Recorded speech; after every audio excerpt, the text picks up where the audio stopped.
नमस्कार, मैं मीनाक्षी यादव, प्रवक्ता SCERT लखनऊ।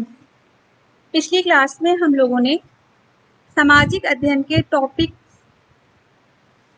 में भारतवर्ष में प्रथम साम्राज्य की स्थापना के अंतर्गत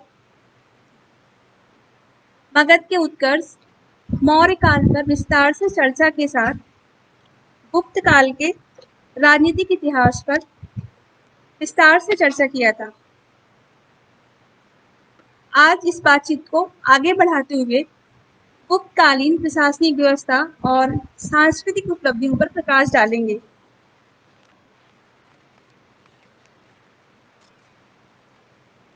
सबसे पहले हम लोग गुप्तकालीन प्रशासनिक व्यवस्था पर बातचीत करेंगे। मौर्य राजाओं के विपरीत गुप्त राजाओं ने परमेश्वर, महाराजाधिराज, परम भट्टारक आदि आडंबरपूर्ण उपाधियां धारण की। इससे यह संकेत मिलता है कि उन्होंने अपने साम्राज्य के भीतर छोटे छोटे राजाओं पर शासन किया। राजपद वंशगत था, परंतु राजसत्ता ज्येष्ठाधिकार की अटल प्रथा के अभाव में सीमित थी। राजगद्दी हमें ज्येष्ठ पुत्र को ही मिलती थी। राजगद्दी हमेशा ज्येष्ठ पुत्र को ही मिलती थी। इससे अनिश्चितता की स्थिति उत्पन्न हो जाती थी, जिसका लाभ सामंत और उच्चाधिकारी उठा सकते थे। गुप्त राजाओं ने ब्राह्मणों को उदारता पूर्वक दान दिए। ब्राह्मणों ने राजा की तुलना विभिन्न देवताओं से करके उनके प्रति अपना आभार प्रकट किया। राजा को रक्षा और पालन करने वाले भगवान विष्णु के रूप में देखा जाने लगा और राजसत्ता की देवी लक्ष्मी विष्णु के पत्नी के रूप में सिक्कों के पृष्ठ भाग पर सदा अंकित होती रही। गुप्त सेना की संख्या ज्ञात नहीं है। लगता है राजा अस्थायी सेना रखता था और सामंतों द्वारा समय समय पर प्रदत्त सेनाएं उसकी पूरक होती थी।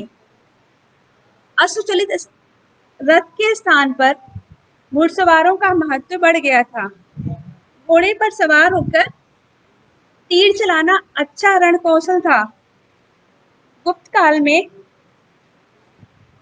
भूमि संबंधी करों की संख्या बढ़ गई, परंतु वाणिज्य करों की संख्या घटी। संभवतः राज्य उपज का चौथे भाग से लेकर छठे भाग तक कर के रूप में लेता था। इसके अतिरिक्त जब भी राजकीय सेना गांवों से गुजरती थी तो उसे खिलाना पिलाना स्थानीय प्रजा का कर्तव्य होता था। ग्रामीण क्षेत्रों में काम करने वाले राजकीय अधिकारी अपने निर्वाह के लिए किसानों से पशु, अन्न, खाट आदि वस्तुएं लेते थे। मध्य और पश्चिमी भारत में ग्रामवासियों से सरकारी सेना और अधिकारियों की सेवा के लिए बेगार यानी निःशुल्क श्रम भी कराया जाता था, जिसे वृष्टि कहते थे। पहले की अपेक्षा गुप्त काल में न्याय पद्धति अधिक विकसित थी। इस काल में अनेक विधि ग्रंथ संकलित किए गए। पहली बार दीवानी और फौजदारी कानून यानी व्यवहार विधि और दंड विधि भली भांति परिभाषित और पृथक हुए। चोरी और व्यभिचार फौजदारी कानून में आए और संपत्ति संबंधी विविध विवाद दीवानी कानून में। उत्तराधिकार के बारे में विस्तृत नियम निर्धारित हुए। पहले की भांति बहुत सारे नियमों का आधार वर्ण भेद रहा। नियम कानून बनाए रखना राजा का कर्तव्य रहा। राजा न्याय, निर्णय, ब्राह्मण पुरोहितों की सहायता से करता था। शिल्पी, बणिक आदि के संगठनों, जिन्हें हम श्रेणी भी कहते हैं, पर उनके अपने ही नियम लागू होते थे। वैशाली से और इलाहाबाद के निकटवर्ती बीटा से प्राप्त मुहरों से पता चलता है कि गुप्त काल में श्रेणियां अच्छी अवस्था में चल रही थी। गुप्त राजाओं ने प्रांतीय और स्थानीय शासन की पद्धति चलाई। राज्य कई भुक्ति अर्थात प्रांतों में विभाजित था। हर भुक्ति एक उपरीक के प्रभार में रहती थी। भुक्तियां कई विषयों अर्थात जिलों में विभाजित थी। हर विषय का एक प्रभारी होता था जिसे विषयपति कहते थे। पूर्वी भारत में प्रत्येक विषय को वीथियों में बांटा गया था और वीथियां जो है ग्रामों में विभाजित थी। ऐसा आप आधुनिक काल में भी देख सकते हैं। हमारा जो पूरा देश है छोटे छोटे अनेक जो है प्रांतों में डिवाइड है और प्रांत जो है जिलों में, जिले आपके तहसील, ब्लॉक और ग्राम में डिवाइड है। उसी तरह गुप्त काल में भी आप देख सकते हैं। आगे गुप्त काल में गांवों का मुखिया अधिक महत्वपूर्ण हो गया। वह ग्राम श्रेष्ठों की सहायता से गांव का कामकाज देखता था। ग्रामों और छोटे छोटे शहरों के प्रशासन से प्रमुख स्थानीय लोग जुड़े हुए थे।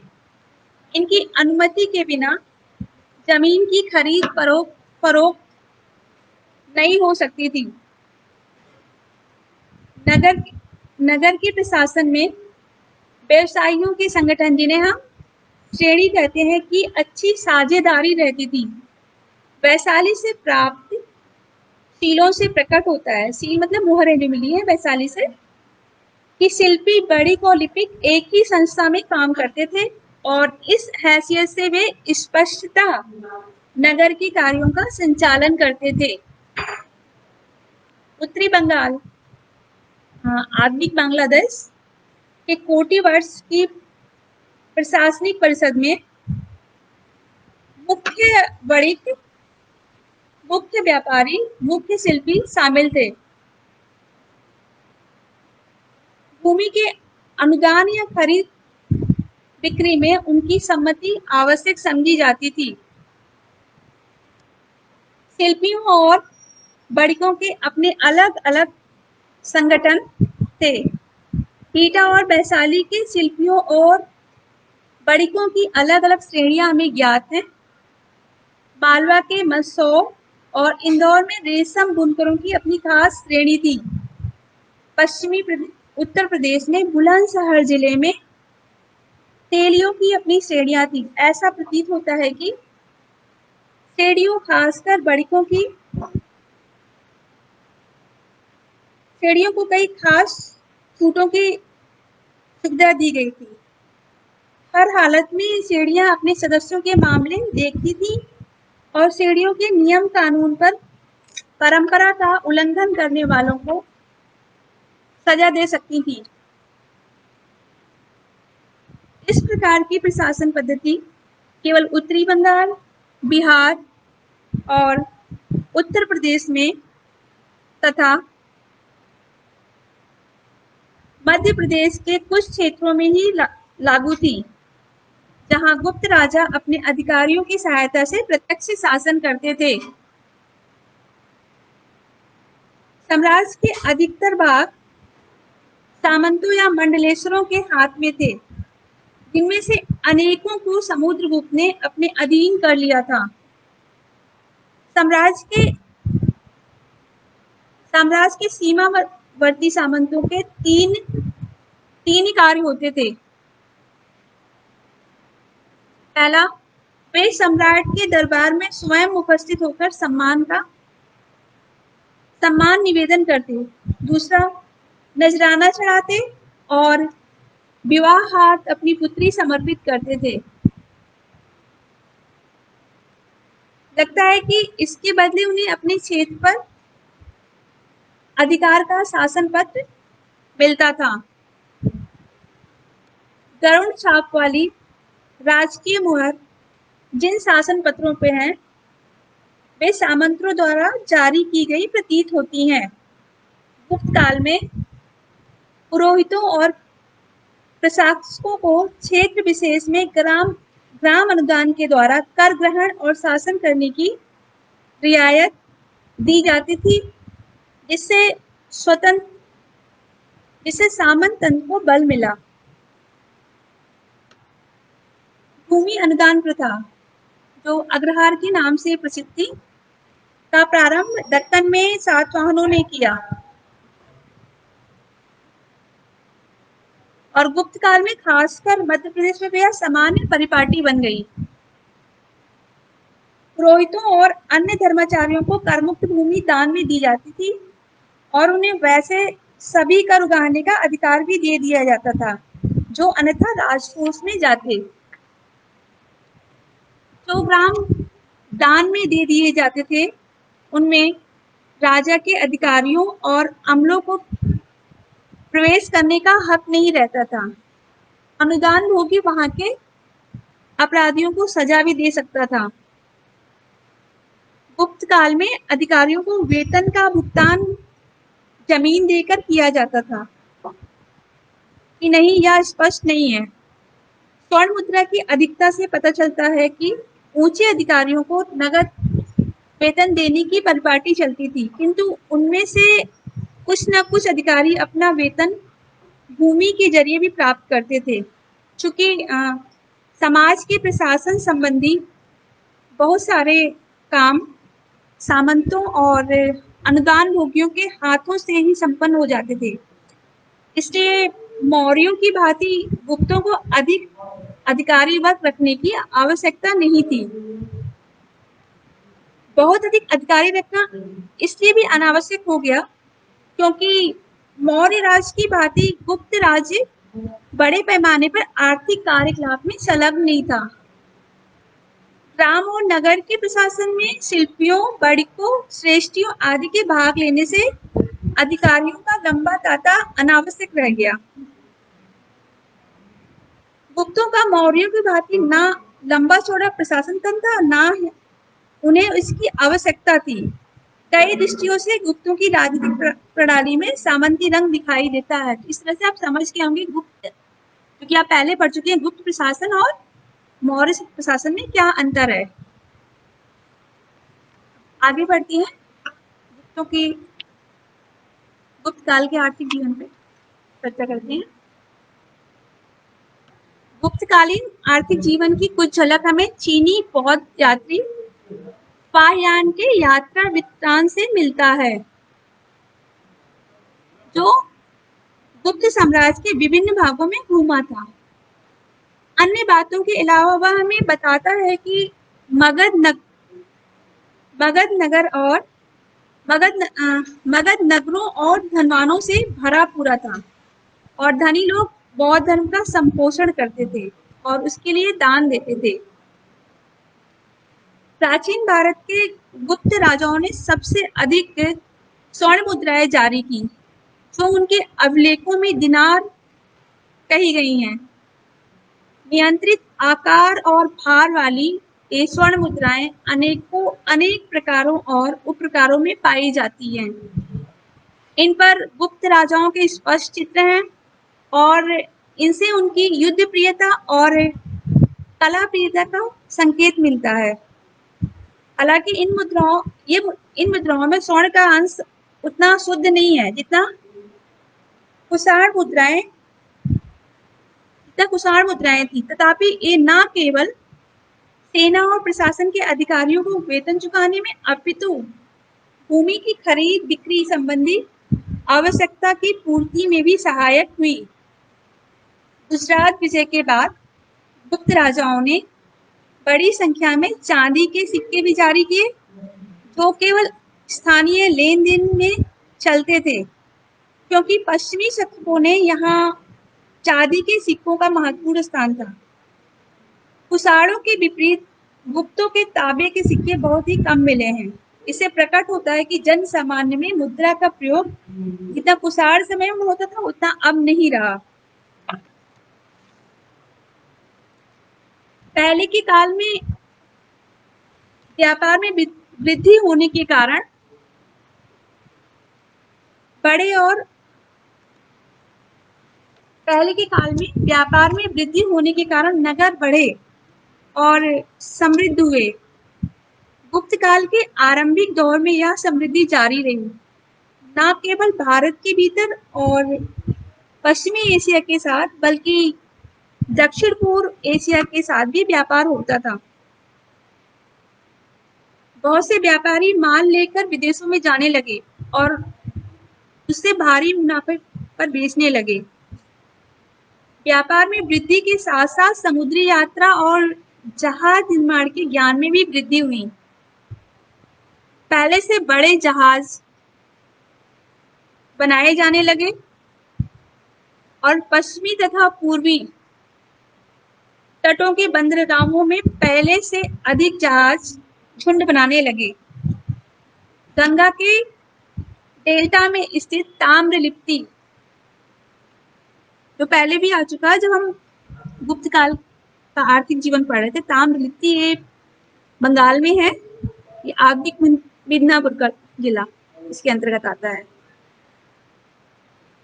गंगा के डेल्टा में स्थित ताम्रलिप्ति बंदरगाह से दक्षिण पूर्व एशिया के स्वर्ण भूमि ये आधुनिक म्यांमार है, याओ द्वीप जिसे जावा कहते हैं, और कंबोडिया जैसे देशों के साथ सबसे ज्यादा व्यापार होता था। पश्चिमी तट पर स्थित बंदरगाह थे भड़ोच, सोपारा और कल्याण। ये आधुनिक गुजरात का क्षेत्र है। यहाँ से जहाज जो है दक्षिण पूर्व जाते थे। व्यापार के साथ साथ भारतीय धर्म और संस्कृति, बौद्ध धर्म, हिंदू धर्म, संस्कृत भाषा, कला तथा भारतीय संस्कृति के अन्य रूप दक्षिण पूर्व एशिया में पहुंचे। दक्षिण पूर्व एशिया के लोगों ने भारतीय संस्कृति के कुछ पहलुओं को पसंद किया और उन्हें अपना लिया। हालांकि उन्होंने अपनी परंपरा और संस्कृति को भी कायम रखा। आज भी भारत और दक्षिण पूर्व एशिया की संस्कृति के बीच अनेक बातें समान है। मालाबार तट पर स्थित अनेक बंदरगाहों से भारतीय वस्तुएं अफ्रीका, अरब, ईरान तथा भूमध्यसागरीय देशों को ले जाई जाती थी। व्यापारियों के काफिले जिन्हें हम साठ के नाम से जानते हैं, व्यापारियों के काफिले और धर्म प्रचारकों की मंडलियां भी स्थल मार्ग से मध्य एशिया और चीन जाया करती थी।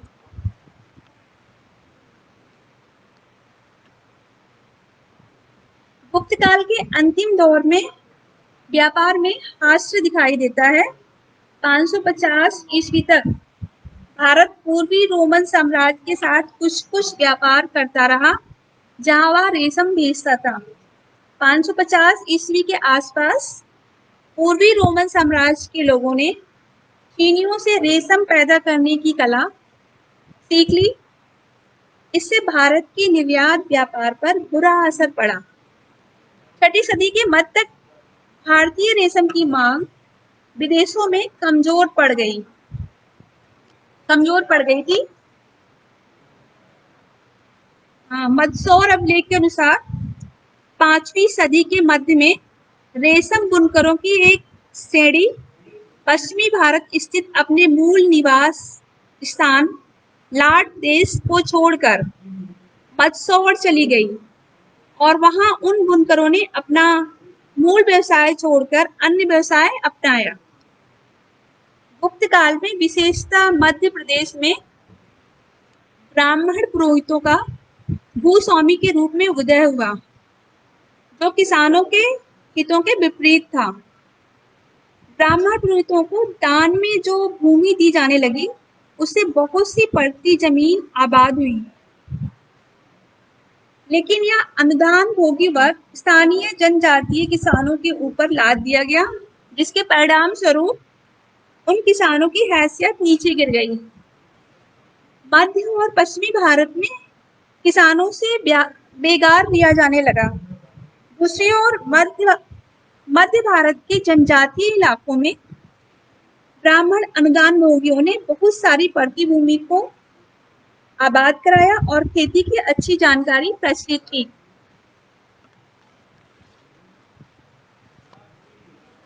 अगला आगे बढ़ते हैं। गुप्त काल का सामाजिक जीवन। गुप्त शासकों द्वारा ब्राह्मणों को बड़े पैमाने पर ग्राम अनुदान देना इस बात का द्योतक है कि ब्राह्मणों की श्रेष्ठता गुप्त काल में बनी रही। ब्राह्मण गुप्त वंशियों को क्षत्रिय मानने लगे, जबकि वे मूलतः वैश्य थे।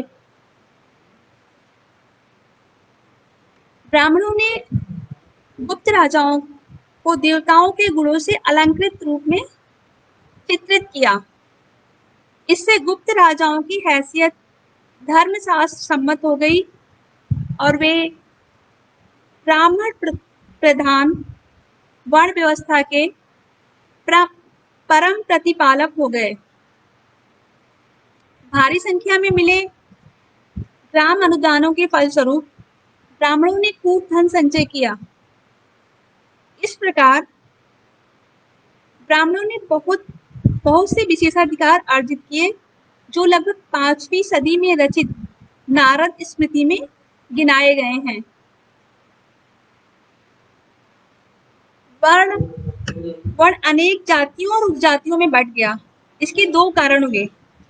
भारी संख्या में विदेशों से आए लोग भारतीय समाज में घुल मिल गए और उन विदेशियों का हर समूह एक एक खास जाति का समझा जाने लगा। क्योंकि विदेशी लोग विजेता के रूप में आए, इसलिए उन्हें समाज में क्षत्रिय का स्थान मिला।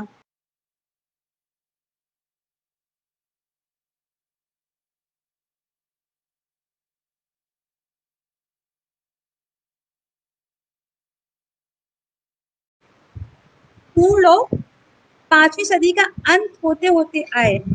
अंततः राजपूतों के 36 कुलों में एक कुल मान लिए गए।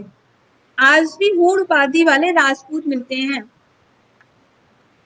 जातियों की संख्या बढ़ने का दूसरा कारण था ग्राम अनुदानों की प्रक्रिया। ग्राम अनुदान की प्रक्रिया में बहुत से जनजातीय लोगों का ब्राह्मण समाज में समा जाना। जनजातीय सरदार लोग उच्च कुल के माने गए, किंतु उनके सामान्य स्वजनों को नीचे कुल का माना गया और हर जनजातीय अपने नए जीवन में एक न एक जाति के रूप में अवतीर्ण हुआ। इस काल में शूद्रों की और महिलाओं की स्थिति में सुधार हुआ। अब उन्हें रामायण, महाभारत और पुराण सुनने के साथ कृष्ण पूजा का अधिकार मिल गया। उन्हें कुछ गृह संस्कारों या घरेलू अनुष्ठानों का भी अधिकार मिला।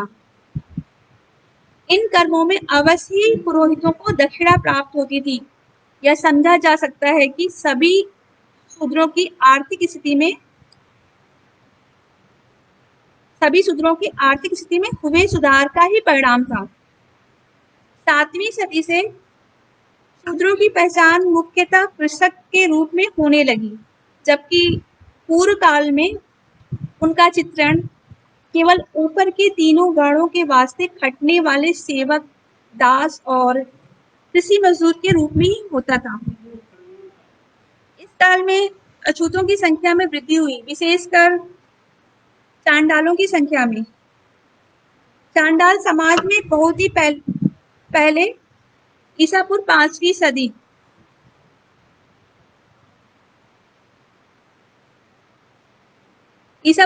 सदी से ही दिखाई देते हैं।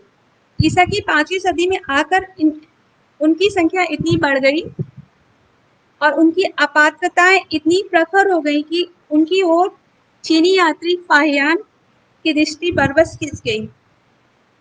फाहियान ने लिखा है कि चांडाल गांव के बाहर ही बसते थे और मांस का व्यवसाय करते थे। जब कभी वे नगर में प्रवेश करते थे, उच्च वर्ण के लोग उनसे दूर दूर ही रहते थे, क्योंकि वे मानते थे कि चांडालों के स्पर्श से सड़क अपवित्र हो जाती है। गुप्तकाल में शूद्रों की भांति स्त्रियों को भी रामायण, महाभारत और पुराण सुनने के साथ कृष्ण की पूजा करने का अधिकार मिल गया। लेकिन गुप्त काल के पहले और गुप्त काल में भी उच्च वर्णों की स्त्रियों को स्वतंत्र जीवन निर्वाह का साधन प्राप्त नहीं था। निचले दो वर्णों शूद्र और वैश्य वर्णों की स्त्रियां अपने जीवन निर्वाह के लिए अर्जन कर सकती थी। इतने से ही उन्हें बहुत कुछ स्वतंत्रता मिल गई, पर उच्च वर्णों की स्त्रियां इस स्वतंत्रता से वंचित थी। इसमें तर्क यह दिया गया है कि चूंकि वैश्य और शूद्र स्त्रियां खेती का काम और घरेलू काम करती हैं, इसलिए उन पर पति का आधिपत्य नहीं रहता है।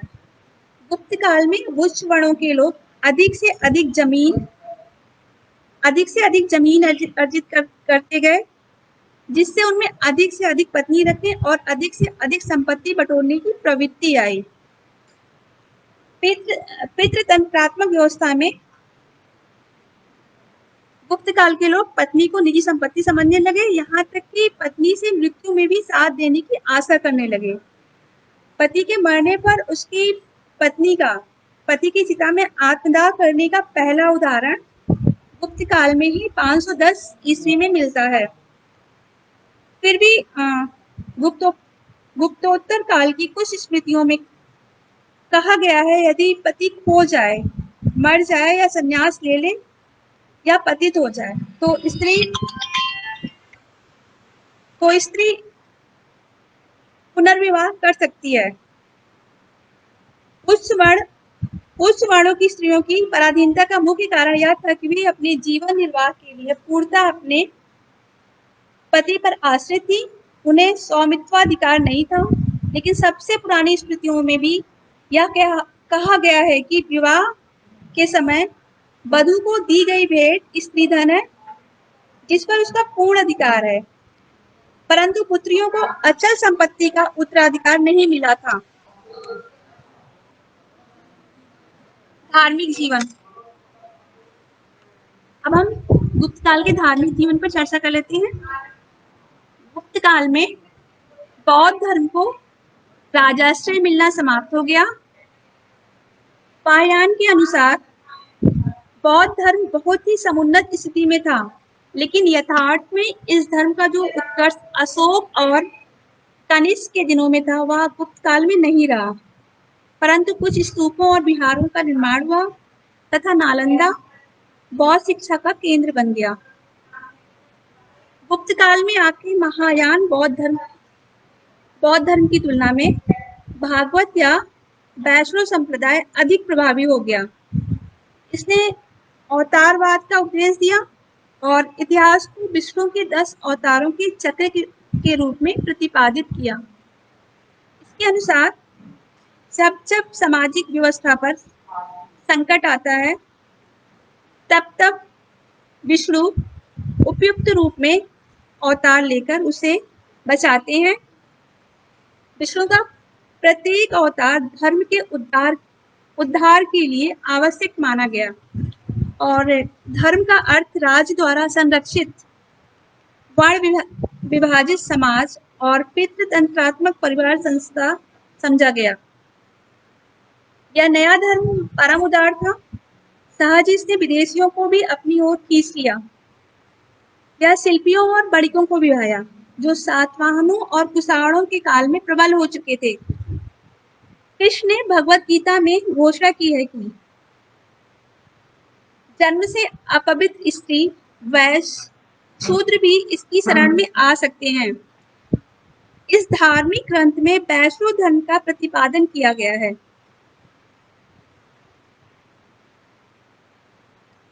इसी प्रकार विष्णु पुराण, विष्णु स्मृति में भी वैष्णव संप्रदाय का प्रतिपादन किया गया है।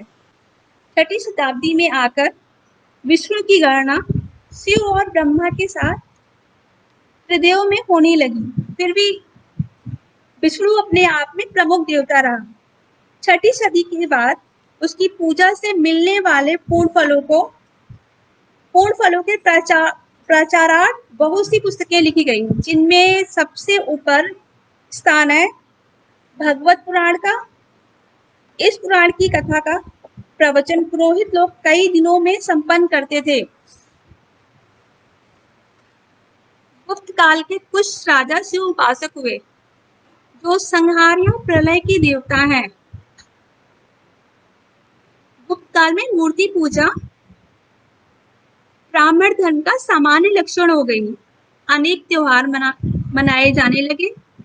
विभिन्न वर्गों के लोगों में जो कृषि संबंधी त्योहार चलते थे, उन्हें भी धार्मिक रूप रंग दे दिया गया और वे पुरोहितों की आय के अच्छे साधन बन गए। गुप्तवंशी राजाओं ने विभिन्न धार्मिक संप्रदायों के प्रति सहनशीलता का मार्ग अपनाया। हम बौद्ध और जैन धर्म के अनुयायियों को सताए जाने का उदाहरण नहीं पाते हैं। इसका एक और कारण बौद्ध धर्म के रंग ढंग में बहुत परिवर्तन भी था, जिसके क्रम में ब्राह्मण धर्म के बहुत से तत्व बौद्ध धर्म में अपना लिए गए थे। आगे बढ़ती हैं। आगे हम लोग गुप्तकालीन कला, स्थापत्य एवं साहित्य पर चर्चा करेंगे। गुप्त काल को प्राचीन भारत का स्वर्ण युग कहा जाता है। ऐसा कहना आर्थिक क्षेत्र में गलत भी हो सकता है, क्योंकि इस काल में उत्तर भारत में कई नगरों का पतन हुआ, लेकिन गुप्तों के पास सोना भारी मात्रा में था, चाहे वह किसी भी स्रोत से आया हो। गुप्तों ने सबसे अधिक स्वर्ण मुद्राएं जारी की। अमीर लोग अपनी आय का कुछ भाग कला और साहित्य की साधना में लगे लोगों के भरण पोषण में लगाने में समर्थ थे। अतः कला और साहित्य के क्षेत्र में उन्नति अपनी चरम सीमा पर पहुंच गई, जो आगामी पीढ़ियों के लिए मानदंड बन गई। गुप्तकालीन कला और स्थापत्य। इस युग में विविध कला की विविध विधाओं जैसे वास्तु स्थापत्य, चित्रकला, मृदभान कला आदि का सम्यक विकास हुआ। धर्म एवं कला का समन्वय स्थापित हुआ तथा कला पर से विदेशी प्रभाव क्रमशः समाप्त हो गया। गुप्तकालीन वास्तुकला के सर्वोत्तम उदाहरण मंदिर हैं। आप ये पीपीटी में देख सकते हैं। सांची का मंदिर, तिगवा का विष्णु मंदिर, एरण का विष्णु मंदिर, नचना कुठार का पार्वती मंदिर, डूमरा का शिव मंदिर, देवगढ़ का दशावतार मंदिर और भीतर गांव का मंदिर। मंदिरों के अतिरिक्त हमें गुप्तकालीन स्तूप भी मिलते हैं। इसमें प्रमुख है सारनाथ का धमेक स्तूप और राजगृह स्थित जरासंध की बैठक। इसी प्रकार गुप्त काल में हम मूर्ति कला के बारे में आज चर्चा करते हैं। गुप्तकालीन प्रमुख मूर्तियां, जिसमें हिंदू धर्म के साथ बौद्ध धर्म से भी संबंधित मूर्तियां प्राप्त हुई हैं, जैसे सारनाथ की बुद्ध मूर्ति, मथुरा की बुद्ध मूर्ति, सुल्तानगंज की बुद्ध मूर्ति और इसी प्रकार देवगढ़ के दशावतार मंदिर से प्राप्त विष्णु की अनंत साई मूर्ति, जिसमें विष्णु शेष नाग पर सो रहे हैं, अनंत मुद्रा में है। उदयगिरि से प्राप्त विशाल वाराह प्रतिमा, जो कि विष्णु का ही एक अवतार है। डूमरा के शिव मंदिर से प्राप्त एक मुखी शिवलिंग। गुप्तकालीन चित्रकला पे अब बात कर लेते हैं। इस युग की चित्रकला का प्रसिद्ध उदाहरण आधुनिक महाराष्ट्र प्रांत के औरंगाबाद जिले में स्थित अजंता की गुफाओं के प्रसिद्ध चित्र हैं। यद्यपि इस चित्रावली में ईसा की पहली सदी से लेकर 7वीं सदी तक के चित्र शामिल हैं, फिर भी अधिकतर गुप्तकालीन है। इन चित्रों में गौतम बुद्ध और उनके पिछले जन्म की विभिन्न घटनाएं चित्रित हैं, जो हमें जातक कथाओं में मिलती हैं। ये चित्र वास्तविक, सजीव और सहज लगते हैं, और आश्चर्य है कि 1400 वर्षों के बाद भी उनके रंगों की चमक में कोई विशेष अंतर दिखाई नहीं देता है। आगे बढ़ते हैं। ये हमारे गुप्तकालीन मंदिर और चित्रकला, मूर्ति कला के कुछ उदाहरण है। आप ये देख रहे हैं, सबसे कॉर्नर पे जो है वो देवगढ़ का मंदिर है, और उसके बाद अजंता की चित्रकला के उदाहरण है, मूर्ति कला का उदाहरण है। नीचे बीच में ये भीतरगांव का मंदिर है, आखिरी में ये नचना कुठारा का पार्वती मंदिर है। आगे बढ़ते हैं। गुप्तकालीन साहित्य के बारे में हम पिछली पीपीटी में चर्चा कर चुके हैं। गुप्तकालीन इतिहास के स्रोत के रूप में गुप्त काल में लौकिक साहित्य सर्जना के लिए स्मरणीय है। इस समय भास ने 13 नाटक लिखे, जो कि बहुत प्रसिद्ध हुए। इसी काल में शूद्रकृत मृच्छकटिकम, जो एक ही सर्वोत्कृष्ट कोटि का नाटक है। इस काल के महाकवि कालिदास, जो चंद्रगुप्त द्वितीय के दरबार में थे, इन्होंने अभिज्ञान शाकुंतलम लिखा, जिसे विश्व की 100 उत्कृष्टतम साहित्यिक कृतियों में गिना जाता है। इसका अनुवाद अनेक यूरोपीय भाषाओं में हुआ है। गुप्त काल के नाटकों की विशेषता है इसका अंत सुखांत है। इन नाटकों में स्त्री और शूद्र प्राकृत बोलते हैं, और जो भद्रजन है वो संस्कृत बोलते हैं। धार्मिक साहित्य की रचना में वृद्धि हुई। इसी काल में रामायण महाभारत का अंतिम संकलन और संपादन हुआ। भागवत पुराण की रचना हुई। एक आप पारणी के अष्टाध्यायी के बारे में पढ़ चुके हैं। इसी प्रकार चंद्रगुप्त द्वितीय के दरबार में एक अमर सिंह हुए, उनके जो नौरत्न थे अमर सिंह, उन्होंने अमर कोश की रचना की। यह संस्कृत भाषा का शब्दकोश है। इस काल की सबसे बड़ी विशेषता यह है कि इतनी बड़ी मात्रा में धर्मनिरपेक्ष साहित्य की रचना पहली बार हो रही है। अब हम आखिरी में गुप्तकालीन विज्ञान और प्रौद्योगिकी पर चर्चा कर लेते हैं।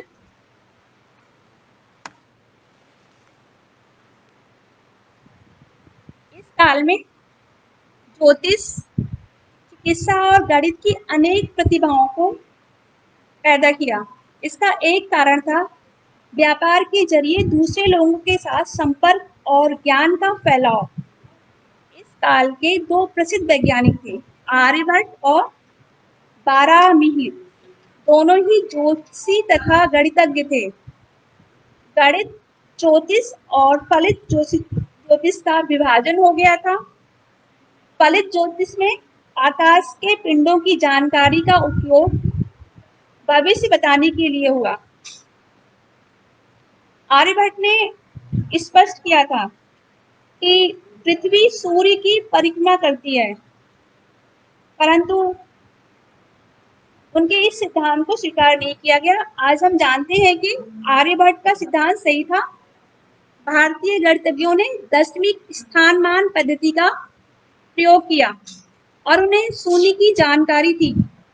यह अंक पद्धति संसार में अन्यत्र प्रयुक्त होने वाली पद्धतियों से बहुत ही उन्नत थी। भारतीय अंक पद्धति और अंक संकेतों को अरबों ने अपना लिया, फिर वहां से उन्हें यूरोप ले जाया गया। अतः जिन्हें हम अरबी अंक कहते हैं, वे वस्तुतः भारतीय मूल के अंक हैं। धातुओं के ज्ञान में लोगों की बहुत दिलचस्पी थी और धातुओं को मिलाने के प्रयोग किए जा रहे थे। दिल्ली के महरौली के नजदीक का जो लौह स्तंभ है, इसका उदाहरण है। आयुर्वेद पर भी कुछ ग्रंथ लिखे गए। इस प्रकार गुप्त काल में ऐसी अनेक उपलब्धियां हुई जो एक उन्नत सभ्यता की द्योतक हैं। इनमें से कुछ पहले के काल में विकसित हो चुकी थी। भारत की शास्त्रीय संस्कृति के मूल्यांकन के लिए पहले की इन उपलब्धियों पर विचार करना आवश्यक है। अंशतः पहले के काल की समृद्धि के कारण ही गुप्त काल में विज्ञान और कला को प्रोत्साहन मिला। यह भी महत्वपूर्ण है कि भौतिक समृद्धि का उपयोग विविध प्रकार के ज्ञान को उन्नत बनाने में हुआ। इसी के साथ आपका गुप्त काल समाप्त होता है। कुछ अभ्यास प्रश्न है, उनको आप नोट डाउन कर सकते हैं। मैं बोल रही हूँ, इनको आप नोट कर लीजिए। पहला है, समुद्रगुप्त को भारत का नेपोलियन क्यों कहा जाता है? इस पे हम पिछली क्लास में चर्चा कर चुके हैं।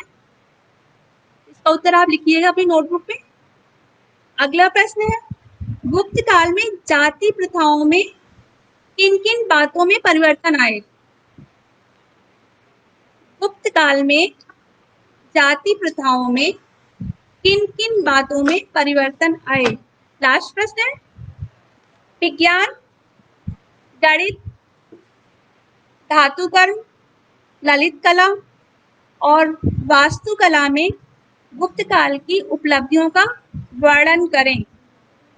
एक प्रोजेक्ट कार्य भी आपको दे रही हूँ, नोट कर लीजिए। गुप्त काल में हुए सांस्कृतिक विकास की परियोजना तैयार करें। धन्यवाद।